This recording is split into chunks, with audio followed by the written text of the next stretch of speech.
انسان کو کچھ نہیں معلوم کہ اسے کس وقت اور کون سی چیز نقصان پہنچا دے۔ کبھی کوئی اپنے گھر میں شیشے وغیرہ سے زخمی ہو جاتا ہے، کبھی کوئی پھسل جاتا ہے، کبھی بچے زخمی ہو جاتے ہیں، کبھی چور ڈاکو لوٹ کر لے جاتے ہیں، کبھی کسی جانور سے نقصان پہنچ جاتا ہے، اور کبھی کبھی انسان اپنے گھر سے نکلتے وقت بہت زیادہ پریشان اور فکر مند ہوتا ہے کہ راستے میں کوئی حادثہ نہ ہو جائے، کوئی جانور نقصان نہ پہنچا دے۔ اسی سلسلے میں اللہ کے رسول صلی اللہ علیہ وسلم کا فرمان ہے کہ جو شخص یہ دعا صبح اور شام 3 مرتبہ پڑھے گا اسے کوئی بھی چیز نقصان نہیں پہنچا سکتی۔ دعا کے الفاظ یہ ہیں: بسم اللہ الذی لا یضر مع اسمہ شیء فی الارض ولا فی السماء وہو السمیع العلیم۔ ترجمہ: اللہ ہی کے نام کے ذریعے سے میں پناہ مانگتا ہوں جس کے نام کی برکت سے زمین و آسمان میں کوئی چیز بھی نقصان نہیں پہنچا سکتی، اور وہی خوب سننے والا اور خوب جاننے والا ہے۔ مطلب یہ ہے کہ صبح کے وقت پڑھنے سے شام تک اور شام کے وقت پڑھنے سے صبح تک، یعنی 24 گھنٹے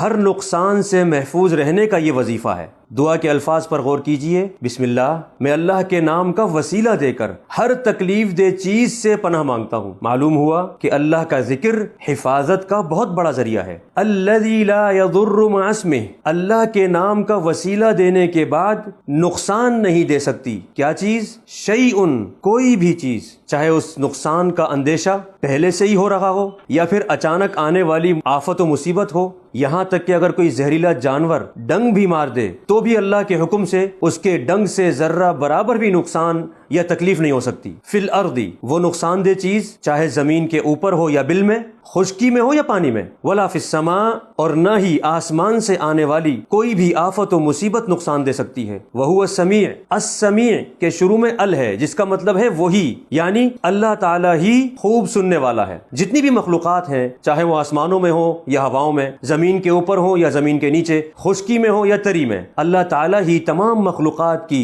ہر بات اور ہر حرکت کی باریک سے باریک آواز کو بھی خوب سننے والا ہے۔ یہاں اللہ کے رسول صلی اللہ علیہ وسلم نے اللہ تعالیٰ کے سمیع ہونے کا وسیلہ دیا ہے کہ اللہ تعالیٰ بہت خوب سننے والا ہے۔ العلیم، اللہ ہی تمام مخلوقات کی ہر بات، ہر کام اور ہر باریک سے باریک نقل و حرکت کو خوب جاننے والا ہے، اور اللہ کے علم اور حکم کے بغیر نقصان پہنچانا تو درکنار، کوئی مخلوق ہل بھی نہیں سکتی۔ یہاں پیارے نبی صلی اللہ علیہ وسلم نے اللہ کے علیم ہونے کا وسیلہ دیا۔ ان دعاؤں کو پڑھنے میں سستی بالکل نہ کیجیے، کیونکہ سیدنا عثمان رضی اللہ تعالیٰ عنہ کے صاحبزادے ابان رحمہ اللہ نے یہ حدیث روایت کی ہے جن پر فالج کا حملہ ہو گیا تھا، تو ابان رحمہ اللہ نے فرمایا کہ اللہ کی قسم میں نے جھوٹ نہیں بولا، بلکہ جس دن مجھ پر فالج کا حملہ ہوا ہے میں غصے میں تھا اور یہ دعا پڑھنا بھول گیا تھا۔ ان اذکار کو وقت پر خالص نیت اور یقین کے ساتھ پڑھیں، نیز کسی پر ظلم نہ کیجیے، ورنہ ظلم کی بد دعا ظالم کی دعا سے پہلے قبول ہو جاتی ہے۔ اللہ تعالیٰ سب کی حفاظت فرمائے۔ سبحانک اللہم و بحمدک، اشہد ان لا الہ الا انت، استغفرک و اتوب الیک۔